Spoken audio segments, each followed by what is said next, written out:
আজ আমার ছেলের বিয়ে। আমি খুব খুশি ছিলাম, কারণ আমার বৌমা দেখতে খুবই সুন্দরী ছিল। আর সে বাপের বাড়ি থেকে আসার সময় প্রচুর গহনা নিয়ে এসেছিল।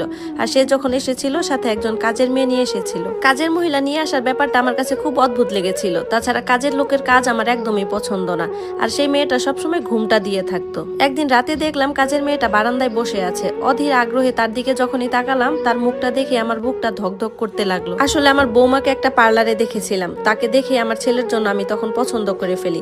সে অনেক গরিব ঘরের সন্তান ছিল, কিন্তু বিয়ের দিন আমার বৌমার সাথে করে অনেকগুলো গহনা আর কাজের মেয়ে নিয়ে আসার ব্যাপারটা আমার কাছে খুব অদ্ভুত লেগেছিল। যাই হোক, কাজের মেয়ে রেশমা সময়ের সাথে সাথে এই বাড়িতে তার জায়গাটা করে নিয়েছিল। সে সব সময় লম্বা ঘুমটা দিয়ে থাকতো। সে তো আমার অনেক সেবা যত্ন করতো আর সব সময় ভালো ভালো রান্না করতো। তার এসব কাজকর্ম দেখে ওকে দিন দিন আমার ভালো লাগা শুরু হয়। আর এরকম কাজকর্ম দেখে ওর মুখটা দেখার জন্য আমার মনটা ব্যাকুল হয়ে থাকে। একদিন বৌমাকে বললাম, আচ্ছা বৌমা, আমরা তো মেয়েরাই, আমাদের সামনে এত বড় ঘুমটা দিয়ে থাকার কি আছে, ওকে বলো না একটু ঘুমটাটা সরাতে। তখন আমার বৌমা বলল, আসলে মা, ও তো নিজের চেহারা কাউকে দেখায় না, লজ্জা পায় অনেক। তারপর একদিন রাতে আমার ভীষণ পানি পিপাসা পেল। আমি বিছানা থেকে উঠে পানি খাওয়ার জন্য রান্নাঘরের দিকে যাচ্ছিলাম। তখন দেখি রান্নাঘরের পাশের রুমটাতে ওই কাজের মেয়ে